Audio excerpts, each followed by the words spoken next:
My first script that I ever wrote and directed was for our talent show. Yeah, and it won. Unajua high school like ukija ku act. Weni ule msee, weni kama yule msee. Sisi, move on. Hey, wanaume si umia man. Sisi, muna move on the next day. I don't know if it was my belief ama I did that because of people's beliefs.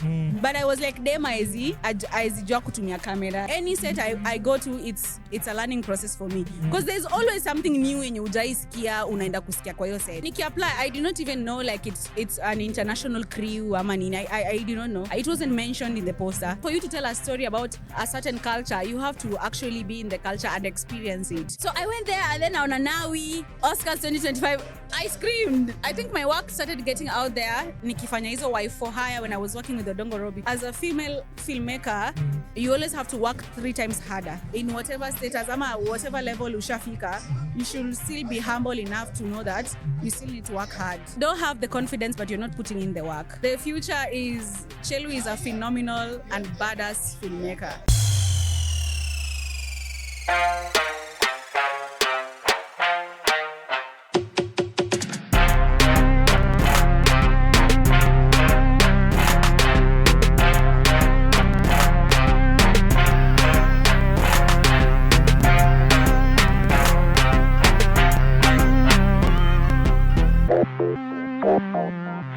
Hello world, welcome to yet another episode of the Ideal Corner podcast.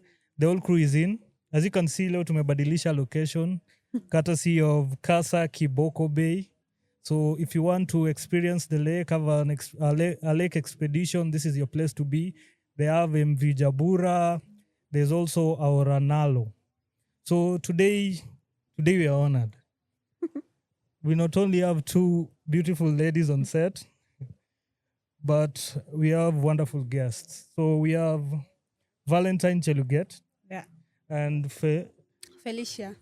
I don't know why I keep on forgetting that name. I don't know. It's kuna venye tu in a role. So tukianza, how's your week's been? I think today tunamalizia since it's on a Friday. My week has been busy. It has been good. Siwezi complain. So it's been a good week. Yeah. Can't complain. I can't complain. Okay. Any highlight of the week? What's the highlight? The biggest highlight of my week is we received a nomination. Ah, nice. Big up. For September in Ateker Film Festival in Turkana. Turkana? Oh, yeah. Nice. I've never been to Turkana. I think I should try it out. Are you sure? Yeah. It the seems hotness. Like no, aside from, you can't compare the heat in Kisumu and Turkana. I've been to Turkana. It's hotter than this? Like 3 times hotter than this. Compared to Mombasa? 4 times hotter than Mombasa. That's crazy. I don't think I can survive that side, man. That's too hot for me, man. Turkana too is hot for me to handle, yeah. It's very, very hot. Oh, okay, nice. All the best. I'm sure you guys will bag the prize on that day. Fingers crossed. Judging by your work, man, niko sure hiyo inarudi home. Fingers crossed. Hopefully nita get a chance to go and bring the award home. Of course. Lazima irudi home. Isiporudi home, you are to blame. Anyway, Felicia, yes. How's your week been? My week has been fine, not so good, but I'm not complaining. Why not so good? I'm handling everything. What were you expecting in the course of the week? Life is just being life, and it is okay. Life is always lifing, man. Yeah. So, karibuni to the pod. Thank you. Yeah, we would have loved to host you guys in our space, but Kenya Poa, those guys, sijui ndawafanyia nini. Anyway, niko na beef now. So, you have quite an inspiring journey, man. I don't know where to start from, but hey, bro, you're a filmmaker, self-made. A director too. Also a director. Yeah. And then a camera, for lack of a better term, let me just say a camera person. Yeah, a camera person. So let's start. How was your journey as a kid? How was your childhood like? Well, as a kid. Growing up in the slum, by the way. In Kisumu, ama? In Kisumu, no Nyalenda. Way. No way, man. Crazy. I grew up in Nyalenda. Side of 5 ways. 5 ways, yeah? Yeah. You were born in Kisumu? Well, I was not born in Kisumu, but I was raised in Kisumu. I came to Kisumu when I was like, I think 4 or 5 years old. You are an adult, man. You are an adult.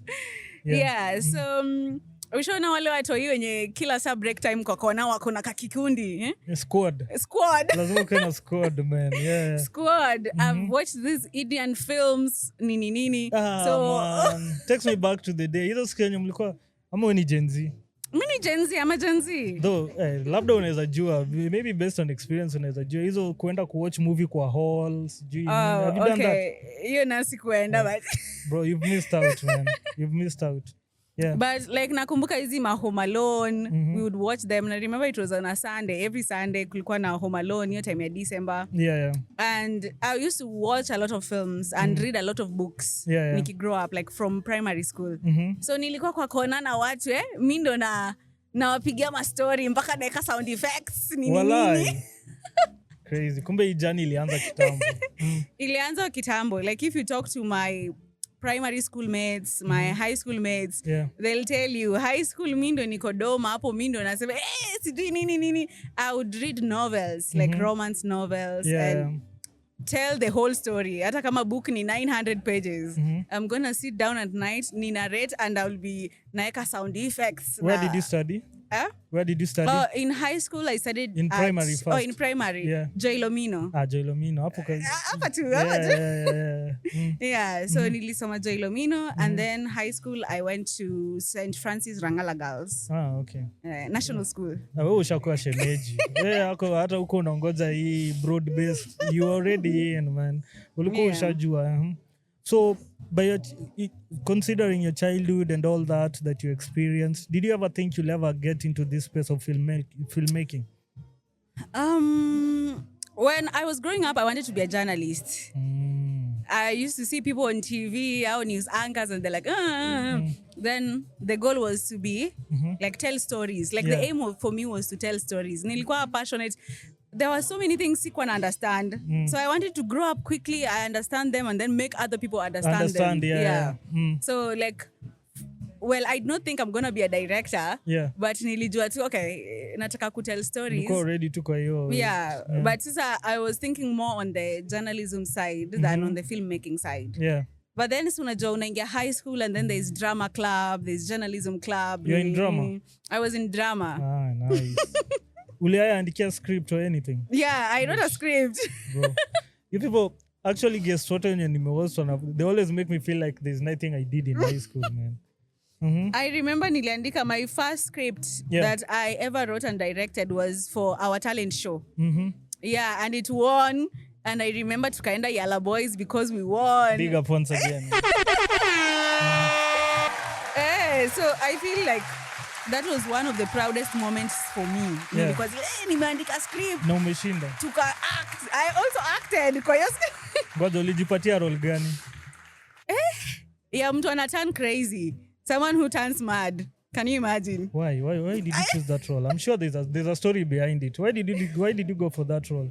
I feel like kwa your team, I felt like I was the craziest one in the team. So I'm the only one who's gonna pull off that role. Your role. Ulikuwa unajua ukiandika role ulisema this one is mine. Ini yangu because the person was supposed to jump off the stage and start laughing crazily nini. So I was like ini yangu. Yeah. So let me understand now. Let's say for example you're in high school, right? When do mandika script. So are you also in charge of the auditions kuangalia mse atafanya role gani ama how does it go? It depends.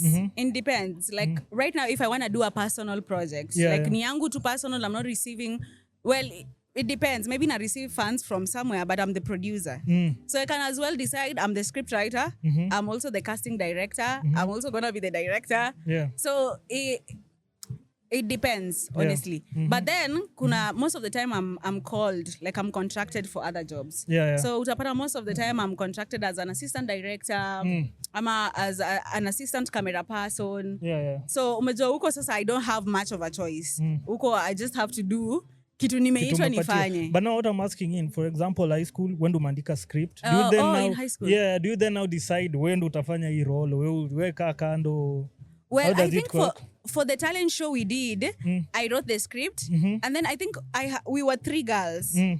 and we were like, okay, si ndo tunaandika script, so si ndo tunachoose what wana act. What wana act, Yeah, it was, I think it was a collaboration. Like, I don't want to take all the credit. Ilikuwa a collaboration between us 3 girls. Yeah. So we were like, we chose the costumes, we chose the way we're gonna set the stage. Yeah. Like, we did the whole production. How did you conduct your audition now to know specifically where utafanya hii role, where utanini? Ama it was based on biasness. Ulikuwa unajua tu, you're my friend, wewe lazima upate role and all that. Well, in high school, I think tulikuwa a big group. Then we were like, okay, nani anajua ku-act, nani ana acting vizuri juu. Previously, imepata kama we are already like in drama club, so tunaona venye watu wana act and all that, venye mtu ana perform on stage, so unasema lazima kwe kwa nini yetu. But it was also biased kind of. We also had so many of our friends. Because mimi mabeshte wangu lazima wako ndani hapo hivyo. But they did well. They did well. So I think it was both biased and pia tulifanya audition sort of. Ile ya formalities. Formalities. Tulifanya ka audition kidogo, but mostly it was a collaboration with friends. Tumejua huko ulikuwa unaenda kurarua uniform yako ndo ushone nayo costume nini. So it was, I think the people who did it was for the love. For the love. We want to create art, we want to act. Unataka kuwa superstar. Unajua ukiwa high school unaona tu TV, unataka kuwa superstar huko kwa TV. Unataka uonekane huko, dream ni kuonekana kwa TV. Yeah, so you umeenda, umeact, umeshinda. How was that experience for you, man? I remember results ziliananziwa usiku. So unajua hizo matalent shows zinaenda mpaka like saa moja. Yeah. We were so excited. We were like shocked while it announced us the winners, and I remember we were jumping up and down. We went to the stage to celebrate. We went back to the dorms to celebrate. Like I don't think we slept. Ilikuwa tu hapo Rangala girls. Yeah, ilikuwa Rangala, just outside the school. Kwa church compound yetu. But then we came back to the dorms. People were cheering us on, our classmates, our schoolmates. Kila mtu anataka kutumit. Yeah, so nika tulienja kafem kidogo na hiyo. Of course. Hiyo sasa ulikuwa unarudi unapata top player ukisabiwa and all that. Sio kwa celebrity kwa shule. Uibi maji sasa. Yeah, that was interesting. I can only imagine. So let me ask you, is it drama and all that? Kulikuwa na cash prizes ama ilikuwa tu jina tu ya shule ikishajulikana? In school na hakukuwa na cash prizes. Uko sure ama walimu walikuwa wanakulia hiyo kitu? I don't think, no, in drama, I don't know. Sijui hiyo time yetu kama kulikuwa nayo. Man. But we were never given, like it was just the trophy. We would celebrate, taken out to eat, like ile meal umekawia kukula sana, and then so it's all for the fame na nini tukujulikana nyindo mlishinda hii and all that. It's just a name thing. Ndo mkifika boys school mna brag unajua. Sindo kusema hii area. Unaona, like I think it was just hiyo tu, unajua high school hiyo tu. Mimi ndo nataka mimi ndo najua kufanya hivi, mimi najua ku-act. Unajua high school like ukijua ku-act, wewe ni ule msee, wewe ni kama yule msee. So I think it was for the love of art, but pia tunataka tujulikane kidogo, tuende funky. So apart from that, did you play any other sport or kwa curricular activity ilikuwa tu drama peke yake? Sports. I did not do any sports. Walai? No.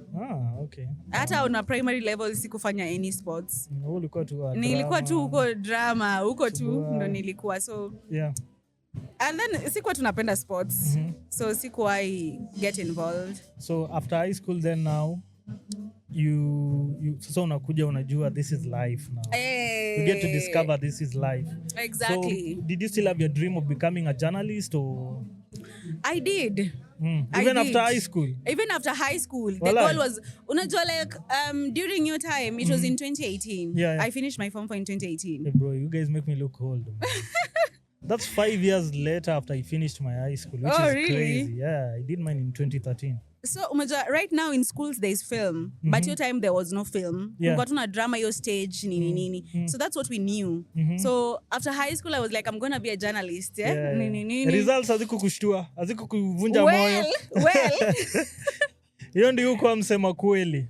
Well.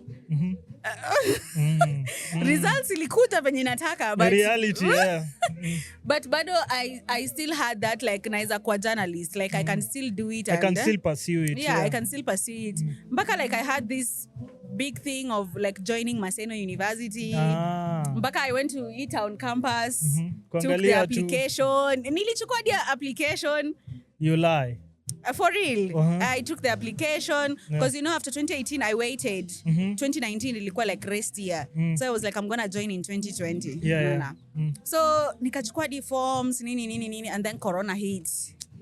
Corona, man. Corona hit, then sasa reality those sasa days were crazy, yeah. Ikarudi ikakuwa sasa reality. So everything changed. Yeah, people were learning online nini and then after that unajua kulikuwa na a lot of financial issues during that corona period. And then nikajua okay, I'm not gonna join uni. Like uni is not in the picture, like in the equation sahi. So what next for me? Like nini naeza fanya to still do what I wanted to do. To achieve what you wanted to, your dreams, Yeah, so... So is it that during this corona period you develop much interest in filmmaking, or where did you now start having this interest in filmmaking?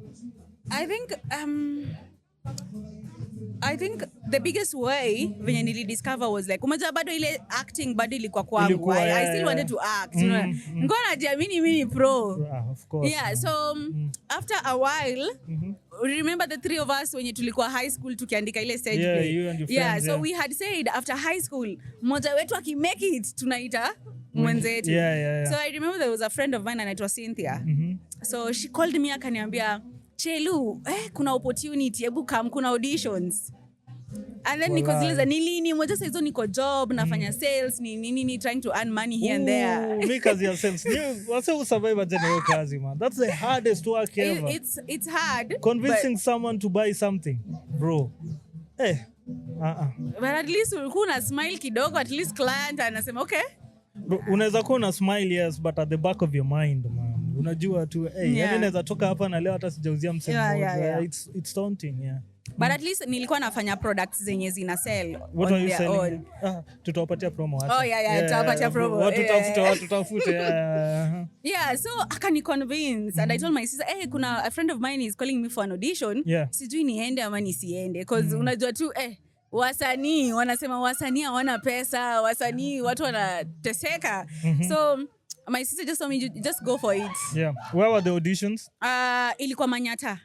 Manyata MYRC. So a place called MRC. So nikaenda nikasema okay, nakumbuka ninunua t-shirt mpya. Lazima uangarie. I'm gonna show up. So I went for the auditions and luckily nikachukuliwa. Ulipita tu auditions hivyo? Nilipita auditions hivyo, imagine nilipita. Low hizi buttons tutapress. Nikapita auditions and then after a few days tukaenda kushoot Nyahera. So like that was my first time on set. Naona cameras, naona director, naona ma AD. I'm like, now this is the place. So this one was different from what you guys were used to doing in high school. So what ilikuwa was it a movie, was it a series? It was a short film. So hata nilikuwa lead actor. Iko YouTube bado. What's the name of the inaitwa Mbona utaki kusema hawakulipa msanii? Si hivyo. Msanii alipwe. Msanii alifanya vitu. What do you mean? Anyway, inaitwa Bond. Yeah. I think it's a short film on YouTube. I should create time and watch it. Ulikuwa na play role gani? Don't watch it. I was so new. No, like okay. Sai nikiona, I'm like, hey. You must start from somewhere. Kila msako na jani yake, so you can't hiyo wezi toroka.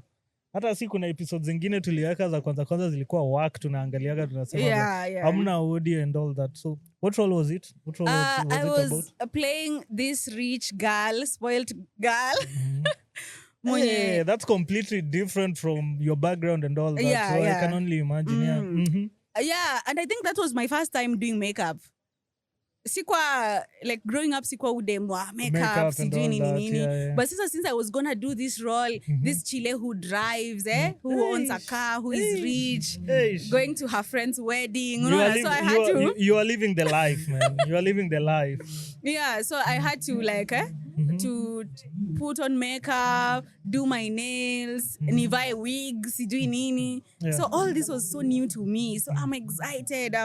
Niko zile za like, man, I have to impress. And then this lady gets lost in the process. Gets lost kwa forest flani. And then she has to talk to a man mwenye alikuwa anadharau because she's rich. So anaona ka old guy there in the area and she's like, no, excuse you, no. When nani? I'm not gonna do this with you. But now she's stranded. So inabidi aongee na this old man. Yo senior forest pia tu ilikuwa still in Kisumu. Yeah, it was in Kisumu. It was in Nyahera. Huko juu.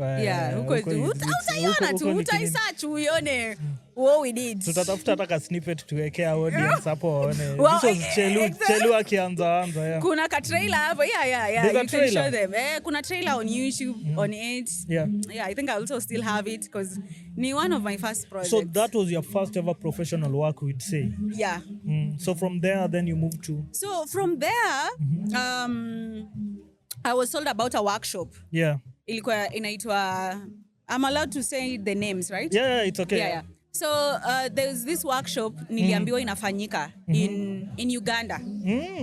Yeah, so ilikuwa workshop under United in Film. Yeah. So nikaambiwa it's gonna be a beginner's workshop, it's gonna be interactive, nini. So after that first shoot, my drive was like, Lazima.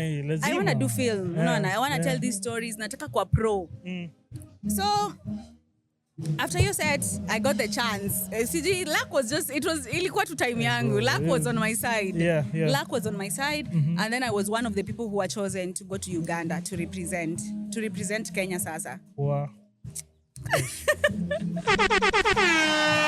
I went to Uganda, met different people, different filmmakers. Of course, now you start networking and all that. So naanza sasa ku meet professionals in the field, people who are writing scripts. Zile script nilikuwa naandika na realize kumbe ikuwa script, ilikuwa tu story. I was doing a work job, man. Yeah.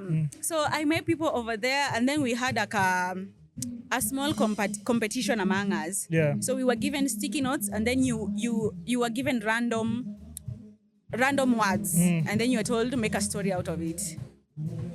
So each one of us was standing up at unika synopsis. Yeah. Kila mtu alikuwa anasimama, unasema your synopsis, and then like there was one person who is listening, and then ata choose one story from there, and then you get to shoot it. Nikakwa zile za this is my chance. Usiniambia wako ndilichukuliwa. So we read, and I was the last person because nilikuwa late. I was still writing, thinking nini. I'm not as fast as the rest. This is my first time. So tukaandika, nikawekwa nikwewa last. So when I read, the person was like, okay. You can run with this. Yeah, I think I was just lucky. Like nilikuwa on a lucky streak. I doubt if it's luck, man. Maybe tu ni preparedness, limit luck. You were prepared the work for I was this. putting in was a lot. It was crazy. Yeah, so they chose my script, and that was the first film I ever directed. No way. Yeah. So what was your synopsis about? Well, leo tunatoa kila kitu. Leo lazima tukuanike. The story was about a lady who is heartbroken.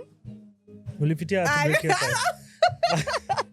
Ghetto love ilikuonyesha vumbi.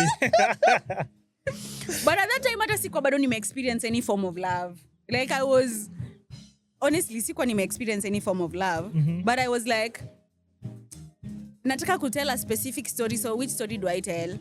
So I was like, let me tell a story about a girl. Uko umevunjwa roho? Sikuwa nimevunjwa roho. But nilikuwa naona online stories, venye watu wanasema wasichana sijui nini, they can't live without love, blah, blah, blah. Yeah. But then I was like, no, I don't really agree with what these people are saying. Then your imagination must be wild. My imagination is crazy. So this girl, she's very heartbroken. Like the guy was her whole world.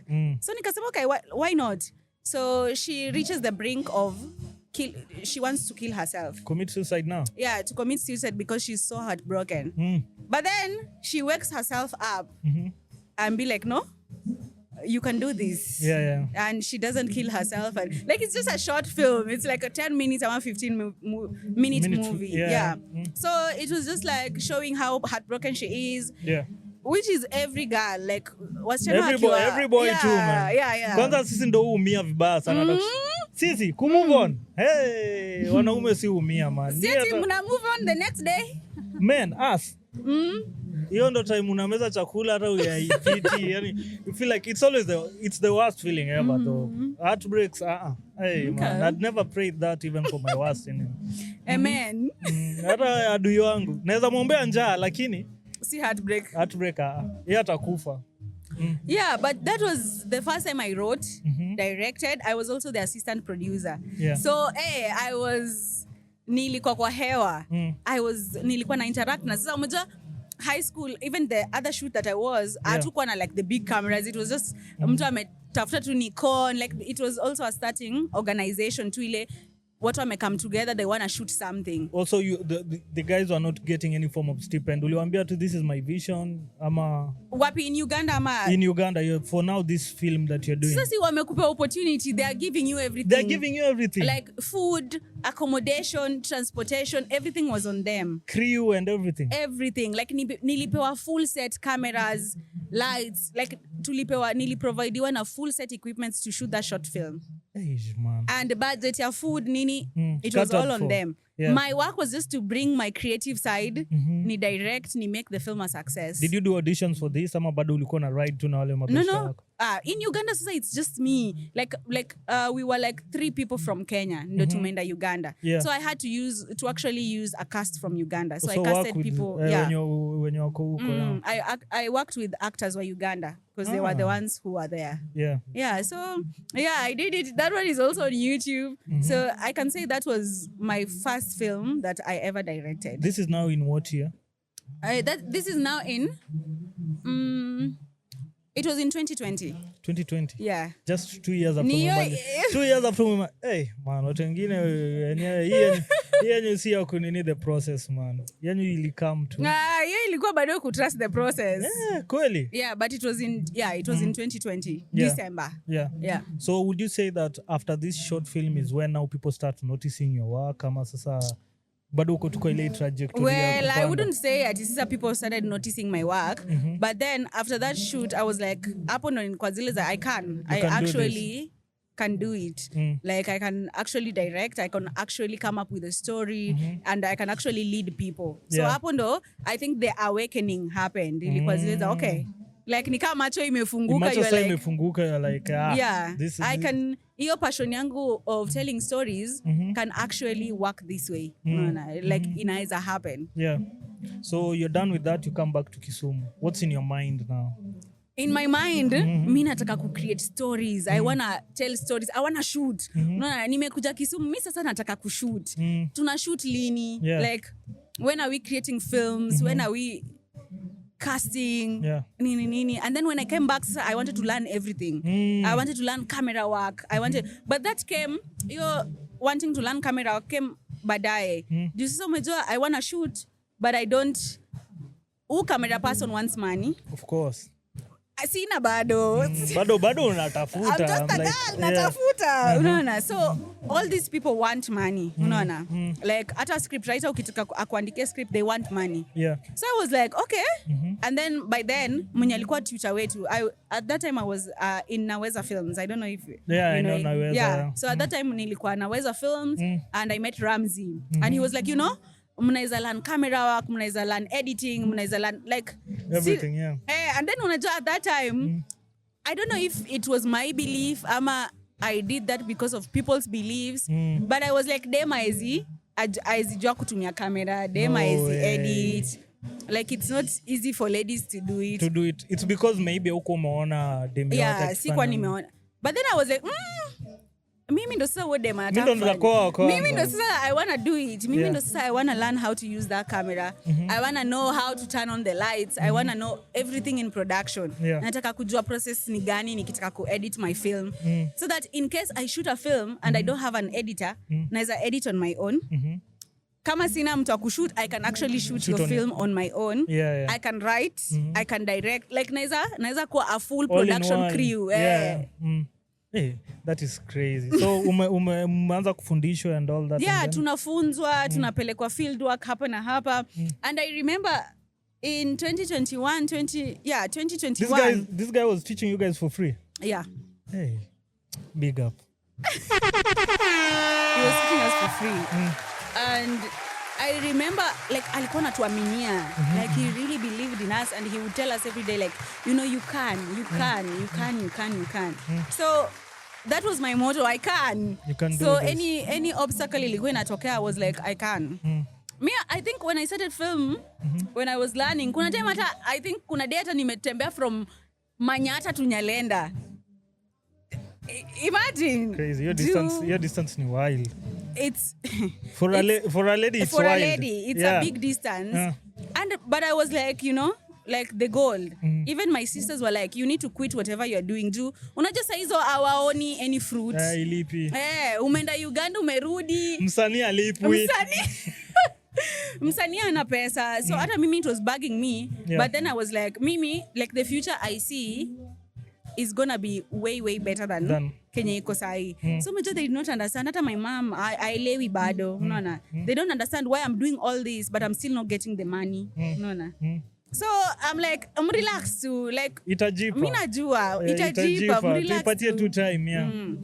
Then sasa, as I think in 2021 we created so many films. Like ukienda naweza hapo ni cinematographer Ramsey Bond, director Valentine. We created so many films together. Bond is crazy, man. I think I just met him this year and I'm starting to appreciate his work. Yeah, so we shot so many films in year 2021. We went crazy. We were like, we want to shoot.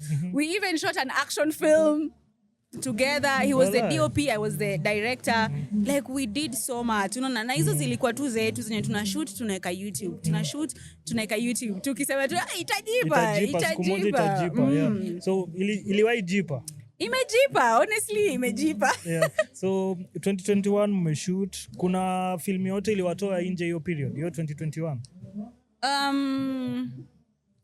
I can say me personally. Was it in 2021 or 2022? I think sasa after 2021, like after being out there, and then nilikuwa kila mahali. I think your time mtu anaweza describe Chelu alikuwa kila mahali. All over. Ukienda event Chelu kwa camera. Ukienda wapi Chelu kwa camera. So that also became a way to get revenue. Juu sana ja kutumia camera, naweza enda burial, naweza enda events, naweza enda wapi nifanye coverage and I get money. Unaona? So I was sustaining myself through that na nikiendelea ku perfect my skills kwa film industry. Yeah, so there is a team. I don't remember the name, but there's a team that came to Kisumu to shoot something. And then they were supposed to have an assistant director. Yeah. But sijui nilifanyika, sijui the assistant director became sick kama nini. Hiyo nyota yako, man. Nyota yangu. Gawe watu nyota bana. Hiyo nyota yako ni crazy. So sijui nikafanyika. And then akukuja. So they were like, let's look for another AD in Kisumu. You're already in Kisumu. Let's look for an AD in Kisumu. So since I've been everywhere, mtu aka ni recommend. So I think that was my first real professional set. Unaona? So I'm scared because am I gonna do it? Watu wa Nairobi. Nairobi pia una tense. Chelewa hapo ulitwangu. Nairobi. Imagine nili tense cause nili Google. Umeja nishaambiwa crew ni akina nani nini. And then I don't know if you know Odongo Robi. Odongo, I know him. Odongo Robi was gonna be the director. So I'm scared. Hawa ni ma big shots wa film. Unaona? And then me na feel bado sijafika hiyo level. Unaona? So I'm scared. But then I'm like, mi naweza do. Wacha nifanye. I went on set nikapiga show vibaya sana. Hey, big up tena. Hiyo film ilikuwa inaitwaje? Ilikuwa inaitwa Atieno. I think nimeona hiyo film. Ilikuwa inaitwa Atieno. So ni ile Teriti ana cast kama sio hiyo. Kuna yenye Teriti yuko. It's that one. Okay, I think I've seen. After you I was like, okay. Okay, and then the people over there were like, yeah, you are good. You're good. Walikuwa nakupatia accolades zako mbaya sana. And even I remember Adio the organization even posted me, highly recommend her attention to detail, nini. And then after that, Robbie had a shoot. Inaitwa Wife for Hire. Ilikuwa ya Mnet. And then he was like, okay, the lady I worked with that other time, I want her. Yeye nataka kuje kwa hii film set yangu akwe assistant director. Yeah. So that was my first paid gig. Nililipwa pesa nikasema How much did you earn? Nataka kuona kana nataka kuingia hii nini ya film. Nataka kuanza kuwa director. fine Estimate tu usipatie NDA. Kuna uonga. Movie ilishatokea. Movie ilisha run. Well, it was around 30k. Crazy. So imagine my first real gig napewa 30k for me, and ilikuwa shoot ya 5 days I think. 5 days 30k. So 5 it days. means like each day ulikuwa na earn like 6k. Yeah, roughly, a day, roughly. Yeah. Mimi nataka kujua vile ulispend hido. Nimetumiwa Hiyo tu nataka kujua. Nimetumiwa contract before nikaona amount nikasema is it real ama in your mind huko unafikiria naweza negotiate price? Man, hiyo time mimi ama uliona 30 ukasema nimeomoka guys. I swear at that time, well that is that time. Hiyo time niliona hiyo amount and I'm like bana nimetoka block. Natoka block. Hiyo ilikuwa 2022 there about. Yeah, hiyo sasa ni 2022. Sasa I'm young, I'm just 21. Ndo nimeingiza 21 years na feel ni kama nimetoka block like that was a huge. But I can only imagine 30k alafu plus huko unashika do ya like kumbe hii kitu inaweza jipa hii design. Sasa pesa ulispend aje? Butu spend. Do I really huko nulia masa kitu au masa wako? Honestly I think just to show him that wase hii kitu inalipa. I don't remember what exactly. Do I remember what exactly I bought? But I know I did something for my mom. After doing something for mine, nikafanya ka shopping ya home, kuonyesha kufanya room assistant wasikie kawaru. Unajua nimelipwa. Nimelipwa naenda set, unaona like I just wanted wa feel that like finally hard work yenye nimekuwa nikiput in. Juma like it's not easy learning from YouTube, unaenda siji wapi una learn, which is crazy. What I really want to know, ulikuwa as in did you have like a schedule to tell you that in the period ndakuwa na learn YouTube from this time to this time, or how did it work for you? For me, the way it worked, because sasa venye especially in directing and cinematography, venye nilishajua okay I have an interest, nilikuwa nikisikia term like nimeenda kwa set nikasikia katam yenye I don't know what it means, ama someone did something yenye sikuelewa, so I would go back at night niko tu pale YouTube, how to, so I would Google and then I would just sit there nikisikiza the next day mimi na camera hiyo kitu niliona hapo akifanya I wanna go do it practically nione if it actually works. So like that's how I learned, like it was not like a daily thing, but I would do that hata before niende set ya kukua AD. Man, search history yangu tu ipo how to be a good AD. How does an AD behave on set? How does an AD do this? Who is an AD? Lazima utafute. So I remember nilikuwa nimeput a lot of work. Like hata nikipata gigs hizo za camera nipate do. Hiyo do nitatumia katran siku nimeenda nikabeg watu wengine nikuje set yao kama intern, unaona? So that like nikae kwa set nijue, I learn, unaona? Nione venye wase wanafanya vitu, nijue. So I would do that like pesa inaenda transportation, mama aoni results man. So I think from the set of Wife for Hire I became even more professional. Do like they were more professional with how they handled things. I learned sasa like nilikuwa najua set, but sasa hii set after your set nikajua another world sasa this is how things set, are that is how things are done. So after that I also got a major confidence boost, because like from that shoot I was praised, unaona, I was telling you like you can do this, you're so good then sasa confidence ikafika 100. Confidence ama kiburi? Si kiburi. Wewe niambia kitu set mse. No. I was never like that. Imagine for me every set I always felt like it's even up to now it's a learning curve. Any set I go to it's a learning process for me, because there's always something new yenye hujaisikia unaenda kusikia kwa hiyo set, which is true. So after that nikaitwa different sets hapa na pale, nikaenda Nairobi nini umetoka block kutoka block sasa naanza kutoka block. And then for me nilikuwa naona any application online I would apply. Sasa hizo unajua bado najenga portfolio yangu hata bado ijajengwa vizuri ndo na build but hiyo yangu kidogo nimeng'ang'ana nayo akasora nimekazana na hiyo portfolio yangu vibaya sana na sijui ilikuwa na 3 films zenye nimefanya so hiyo ndo nimekazana nayo but 3 na ukiadd na zile zingine zenye mlifanya naweza so that's when I applied that's why niliona Adianawi wakitaka crew so I was like in my mind I was like I'm sure these people already have their people this is just for formality wacha tu nijaze wacha tu let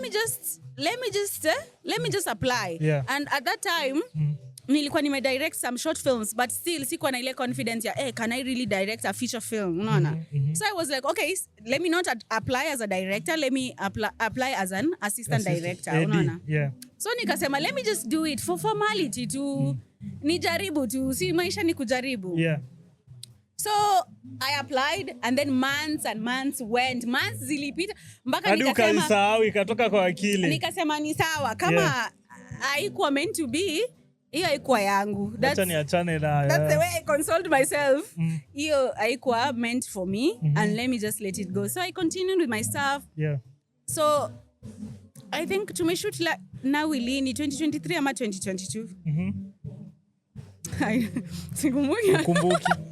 but I remember months and months went by and then I received an email na niki-apply I did not even know like it's an international crew ama nini I did not know it wasn't mentioned in the poster I thought it's just a random shoot maybe itakuwa Nairobi ama Kisumu sikuwa najua like it's an international team so nimetumiwa email the first time I'm like okay nikaambiwa nimepass the first round they want to know more about you they want to know more about me alafu najua kupiga lugha Kiswahili umesema explain you know nini au kulia shida zako zote no hapo professional hiyo kwa opportunity ya mtu akulia shida you know if I get this thing no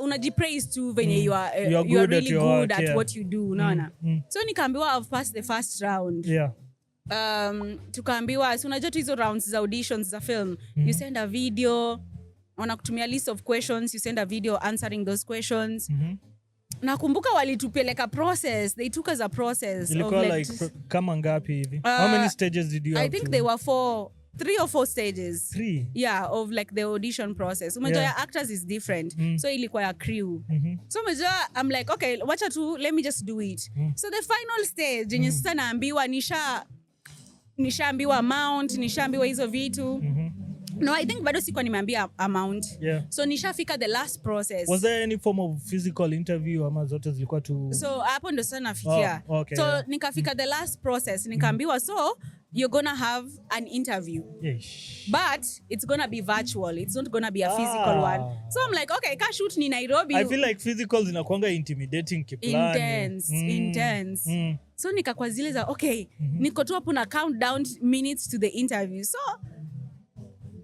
it was a video call kufunguka naona wazungu wawili nasema bro okay nishakuwa international la okay but like ilinishtua for a minute ikani take some time kurudi back to normal cause I was expecting watu wa Nairobi ama sijui nini but I did not expect like them to be like white people unaona so wakanipelekesha to interview they explained what they are doing nini they asked me lots of questions I think the call went for an hour they asked lots of questions and I just answered in the best way I can the best way possible and then just the next time I received an email from them they were like congratulations you've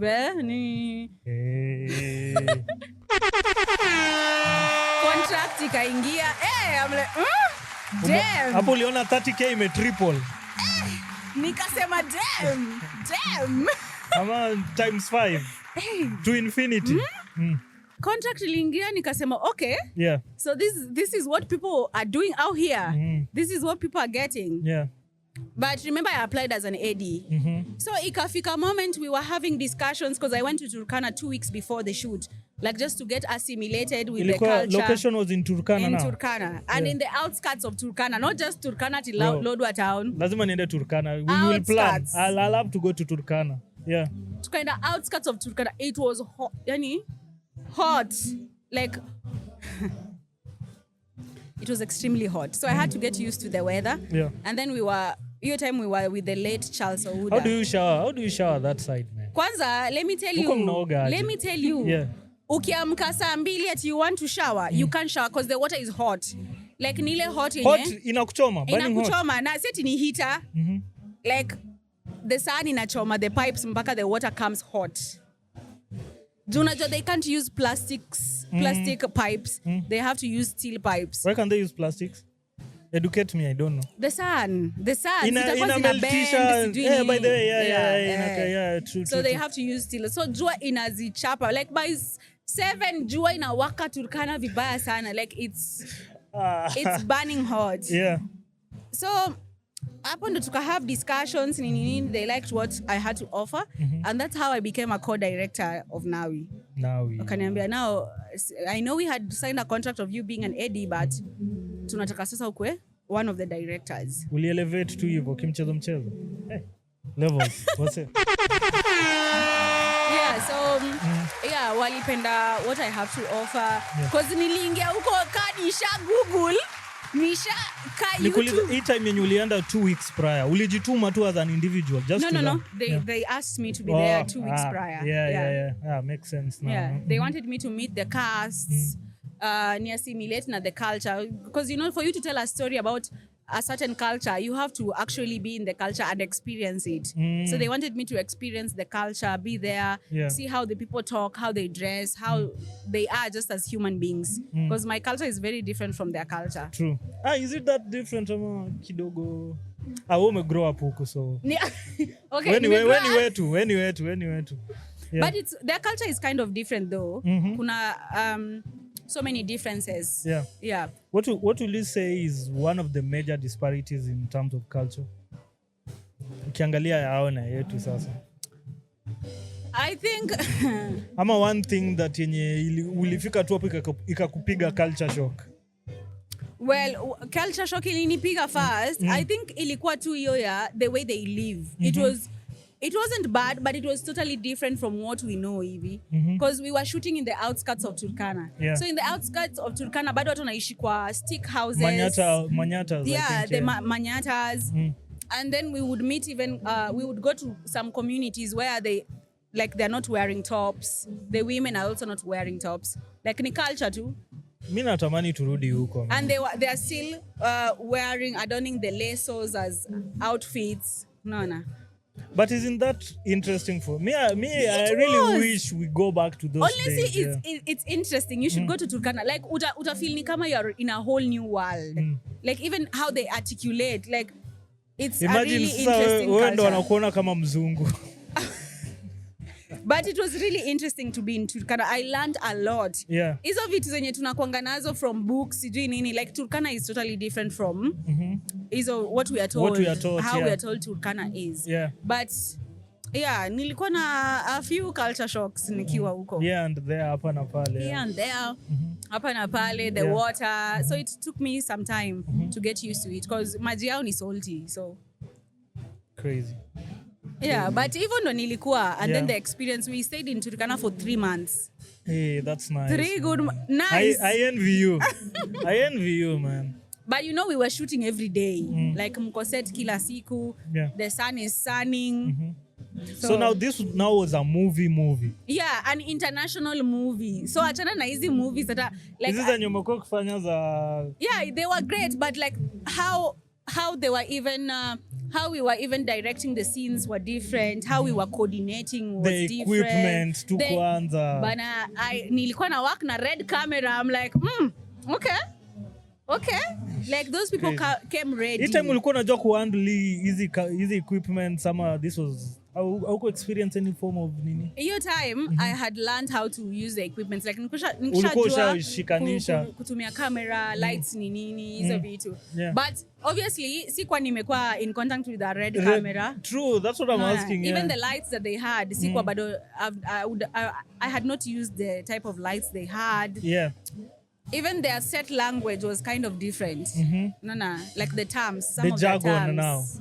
now. Unaona. And then half of the team was German.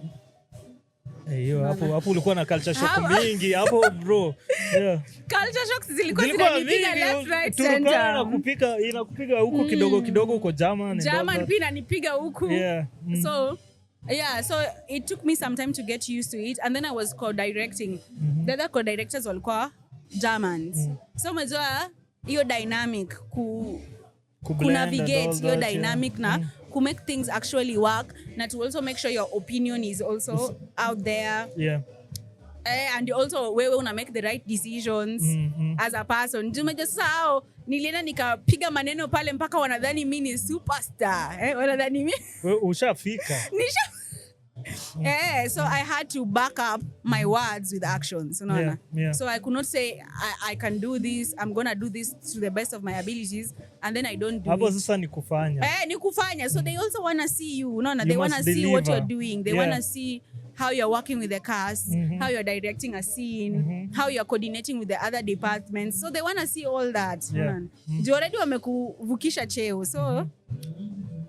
So naweza man, this film ni kani interesting. I think it was nominated for an Oscars if I'm not wrong. What? Naweza. Was it nominated for an Oscars? Nawi. Yeah, Nawi. I think I'm confusing. It was Kenya's select for the Oscars 2025. Mulishinda, mulibag. Kidogo huko. We went to compete with akina Angelina Jolie. Hapo hamna. Wakasema tungoje kidogo. Tutarudi next time. Mutarudi. Yeah, but to even receive such an honor is something crazy. Extraordinary. It is like crazy. Your film to be just a film you are co-director in to be even considered for the Oscars. Oscars man. Oscars. Where were you when you ulipata hii sasa award that now is being nominated for an Oscars? Where was I? I think I was in Kisumu. I was home. I think that I was with my mom. And then one of the directors who are German was like, Val, have you seen? I'm like, whoa, what's happening, man? Yeah, I go to Kenya Film Commission's page. Go there right now. Yeah. So it was like, unajua Kenya Film Commission do ina decide. So they had this big announcement because there were other films we were competing with from Kenya. Yeah. So I went there and then on Nawi, Oscars 2025, I screamed, like nili scream. Called my sister, nikamwambia nakutumia screenshot, hebu ingia online. Nilikushow itajipa, unaona. So after releasing Nawi, I think my work started getting out there. Nikifanya hizo wife for hire when I was working with Odongo Robi, but it really got out there like after releasing Nawi, unaona. So people were okay. Kuna mtu anaitwa Cheluget mahali who is a director nini. Yeah. And then I think from then like so many other opportunities opened up. Yeah. Because siku stop like after Nawi said I stopped like after kujituma. Now which one was it, the next one? After Nawi I did a lot of projects, unaona, like with Mnet. Back to back now. Yeah, like nilikuwa na projects here and there. I was part of documentaries na Mastercard. Like I did a lot, yeah. I did a lot. Like nilikuwa najituma before even Nawi was released to the world. I did a lot. Siku stop kujituma. I was like that is just one of those projects. It's just another one in the bag. Yeah. So niliendelea ku craft my skills. Kama kuna jobs za film sets, I would do the camera work, coverages here and there. And then now we hit. Now imeshinda awards mingi, man. I don't even know how many awards, but it may win so many awards. Many awards, next month we have like 6 festivals that we've been nominated in. There's one in Australia, one in Ghana, one in Kenya, one in Netherlands. Yeah. The other one, I don't remember the country, but we have like 6 nominations in September alone. Yeah. So could you give us a brief to what now it was all about? Tumejua location ilikuwa Turkana. So location was Turkana. The story is about a young girl, a 12-year-old girl who has big dreams. I think the reason why I was so drawn to Nawi because of the story. Because nilikuwa najiona kwa Nawi. You could relate more to it. Yeah. In fact, I was Nawi. Like for me, I felt it wasn't the same circumstances, but I felt like I was Nawi. You felt like it was your story just being told by another person. Yeah. No. So it's about a young girl, a 12-year-old girl who has big dreams of becoming a lawyer, a president, like akotuna big dreams, and she wants to go and study in Nairobi because she stays in Turkana. Yeah. But there is a lot of cultural norms their community is doing, like the early childhood culture. Marriage, Yeah. FGM. But the film now specifically talks about early childhood marriage. So she passes her exams, yani top of county. But then anarudi home na hizi big results, but the dad is like, no, it's time for you to get married. So the person brings a hefty bride price and she's married off. Ng'ombe. Ng'ombe imeingia Ng'ombe kondoo. zimeingia. And you know Turkana hakuna ng'ombe. Turkana ni camel, mbuzi. Kwanza kama uko na camel, you are Turkana wana rich. ng'ombe. But camel ni do, by the way. Camel ni do. Camel na expect hizo sides za Garissa. Turkana wana ng'ombe. Wako na camels. Okay. Na mbuzi. So she's married off, but she escapes before the marriage is consummated. Yeah. So she escapes. She has this big dream of crossing the Lake Turkana to go to the other side in the Nairobi in the Alliance Girls School. So she escapes, but she faces a lot of hardship. And when she leaves home, she leaves home when the mom is pregnant. Yeah. But when she leaves, she did not know if it's a girl or a boy. So when she leaves, just at the brink, akikaribia sasa kupass over in the Nairobi aende for her dream, the brother comes and tells her that our newborn is a girl.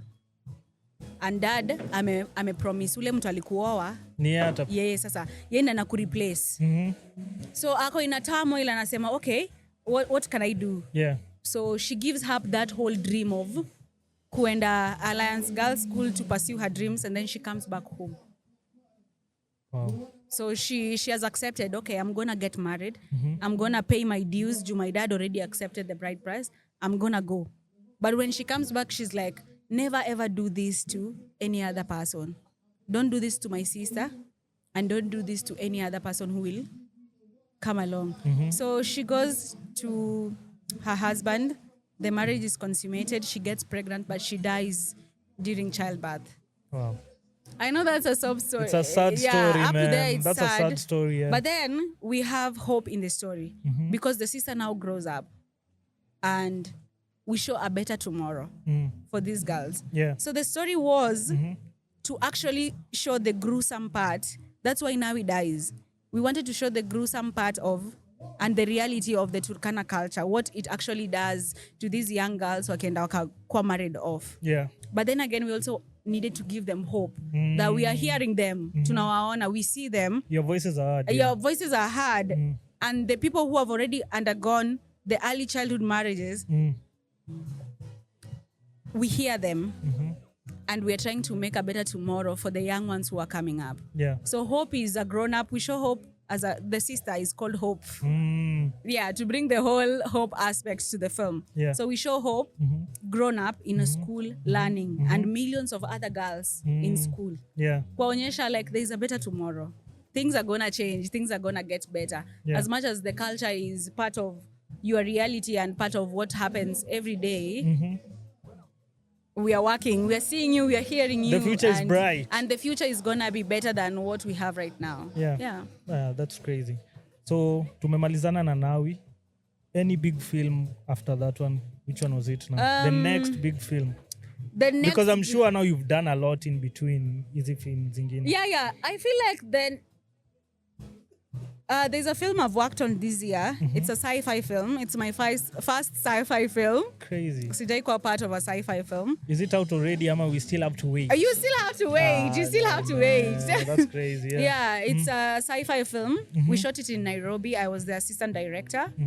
And yeah, I think it's gonna be the next big thing, So next big movie. So you should watch out. We just hold our horses. You hold your horses. It's gonna, I think it's gonna create a buzz here and there because it's a sci-fi film. Unajua Kenyan films are not really known for sci-fi ama horror ama we always have drama, thrillers here and there, comedy. So I feel like sci-fi Yeah, it's A gonna sci-fi create a haijai kabaz, yeah.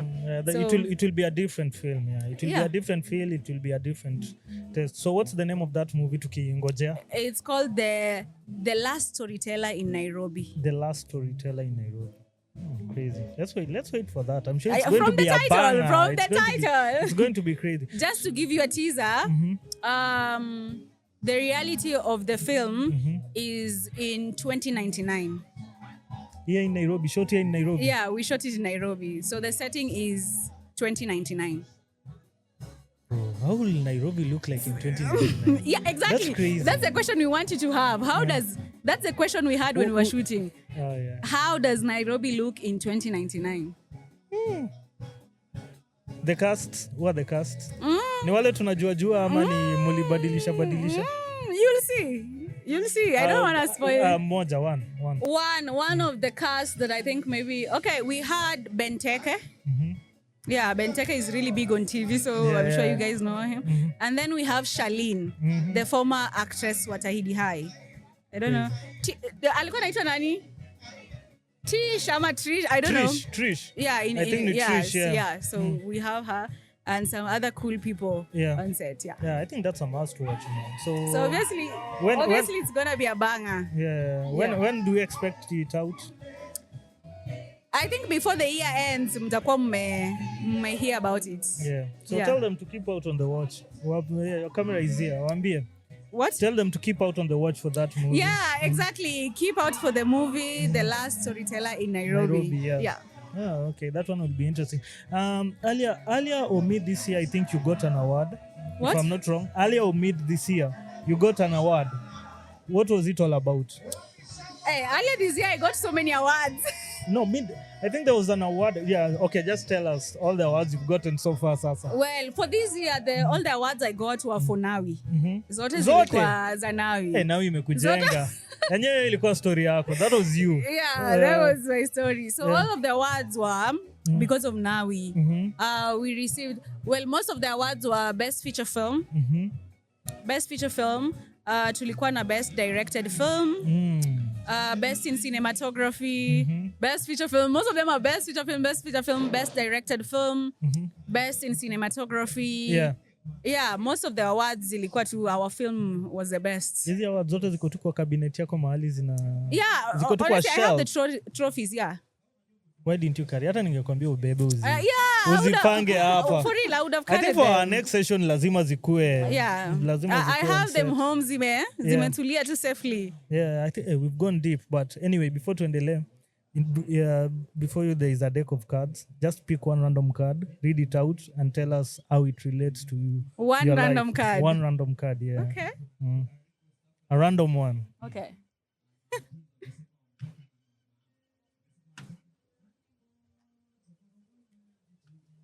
Nishaona timeanza na life. Life is lifing. Okay, so it reads, Life is marvelous. Life is a marvelous transitory adventure by Nikki. And then the other one. Balance is beautiful. Which one relates more to you? Yeah? Which one relates more to you? I think life is marvelous and it's a transitional adventure. I think it relates with me in so many levels because I think my journey ime transition so quickly. Yeah, I don't want to say quickly, but imeenda mbio, yeah. Yeah, coming from kukua a girl just from Nyalenda with a big dream to now someone who has traveled outside the country, outside Africa, who has been on international stages. Mimi nakwambia nyota yako itabidi utugawie. Leo itabidi tugawie kidogo, yeah. Yeah, like doing all that, like at just 24, I just turned 24 this year. So doing all that and achieving all these great things at this age and just believing in myself, I think ndo zimenisaidia transition. So I feel that is such a huge transition for me from kukole demwa YouTube, kulani YouTube, to being a person who is now teaching other filmmakers. But then kitu hawajui is that you never walked into any class to learn film. Yeah. You've just been self-taught. That's crazy. So now I'm a person who can actually teach people. And show them the way that, hata mi nilingangana, but I got there. Niko hapa, man. Yeah, so once you give up, I'm gonna do it. And just to say, we have an organization. I have a team, and we started an organization called Nia Films. It's a community-based organization. Yeah. So simply put, its main aim is to empower the youth, people who are coming up, who want to be artists, who want to tell stories. That is now their chance. I'm a safe space for them to come learn for free. The same opportunity I got, like. So tunaweza kuja to learn filmmaking. Yeah, I'll teach you for free. Yeah. I'll do everything for free. So I want to give the people the same, well, not the same opportunity, but the opportunity that in one way or the other I did not have. Yeah. And give it to them, like kuwapea hiyo chance. Unajua wana upcoming artists, vitu zinakuanga ngumu. Bro. So I want to do that. Process inakuanga long. I want to do that for people who are coming up, people who are passionate about filmmaking, people who are passionate about creating like me, and people who love film. Yeah. Big up, man. You're doing a good job. What would you say is the challenge you've experienced, specifically being a filmmaker here in Kisumu? I know it's tough. I know it's tough, man.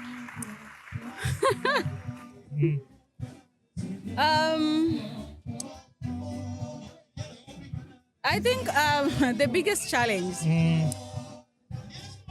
I don't like using the term a female filmmaker because that means I'm kind of biased. Yeah. But still, it's not even from a biased point of view. Yeah. But I feel like as a female filmmaker, you always have to work 3 times harder. True. No. You always have to prove a point. You always have to, So I feel like that's the biggest challenge that me personally have had, because I had to work 3 times harder. Yeah. When people are working 1 times hard, I had to do it like you double. Had to put in the work. Yeah, unaona. I had to put in the work. Juu umejua ka demu unafika unaambia msee, mimi najua nitaoperate kamera ni kushoot i work. Ndo amini you can actually do it. Yeah. That means you have to do a fantastic job. Ndo they actually amini like, okay. It takes a lot of convincing. Yeah, we can trust her to get the job done. So I think you just have to work 4 times harder. And generally as a filmmaker, you just have to work hard. Yeah. Like lazima ujipush, lazima ujichime. Even if you have the talent, do actors have talent?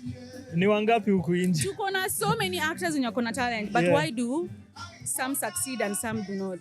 Because wanajituma. And then unaona hata sahi I still feel like I still have so much to learn. Yeah, I still have a lot to learn. I don't want to be in a position yenye na feel like sasa mi siwezi hiyo.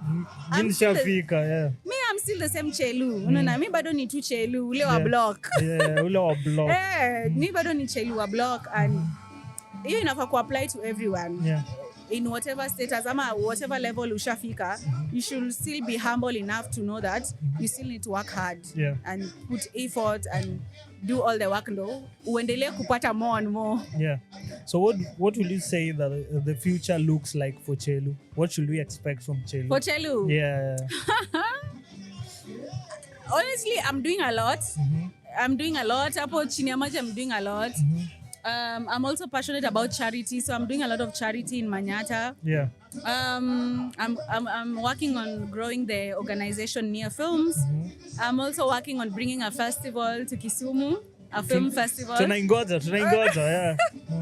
Yeah, I'm working on bringing a film festival to Kisumu in December. Yeah. And I hope it's gonna be a yearly thing, and hopefully sisi pia sasa tutakuwa in the map of film festivals. Kisumu also needs to have an actual film festival. Na tuko na locations fiti za kushoot film. Exactly.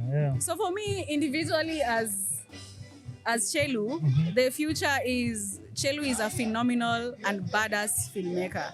Like Meskia. Expect great films, expect film festivals, expect workshops. I'm gonna be having future na mi naona. Yeah. I'm gonna have workshops, unaona, zenye zinapea our like the upcoming people an opportunity to learn to interact with these equipments before they actually go to hizo actual jobs zenye unakuwa paid. Nataka wanaenda kawa washaiva. Ushakuwa mngori, si ndio uko na YouTube kwa set. Hey, how do I do this? Unaona, mimi kuna set nishai.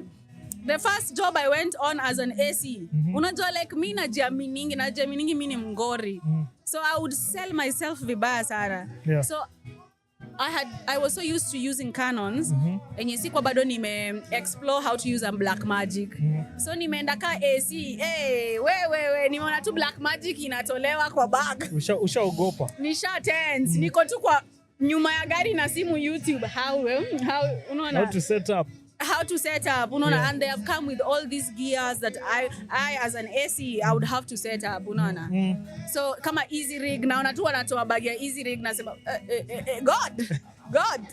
So nilikuwa tu hapo YouTube na Google how do I set up an easy rig, how do I do this. So I would love to give opportunities to people who are coming up to like familiarize themselves with these equipments, actually know how to use them, gain the skills so that hata wakienda huko already hao ni wangori like wanajua.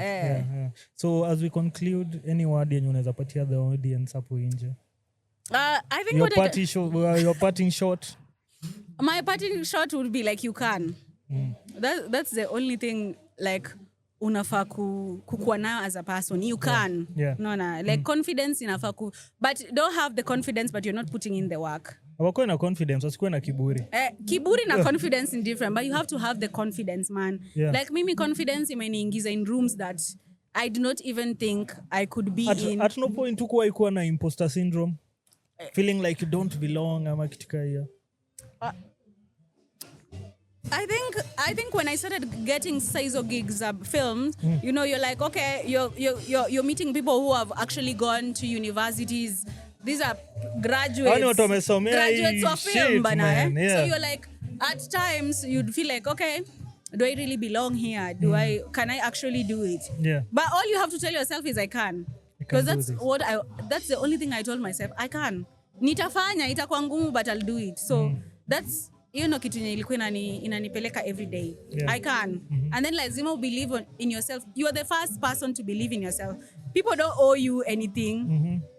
Wewe ndo lazima ujiamini and tell yourself you can. It starts with you. Yeah, so it starts with you.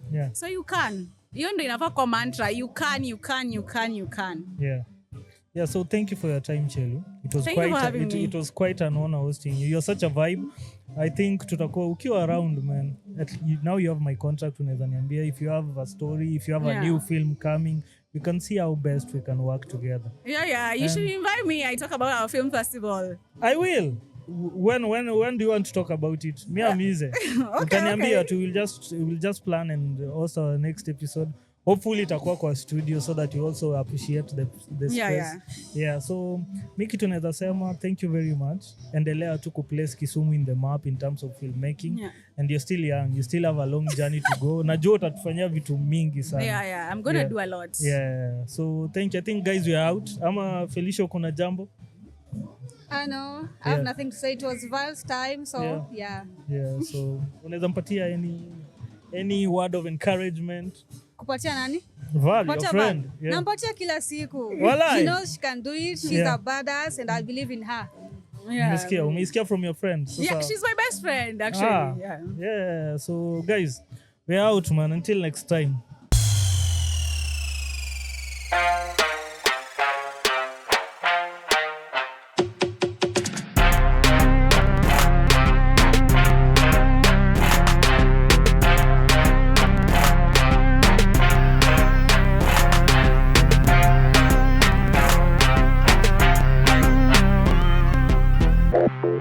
Oh.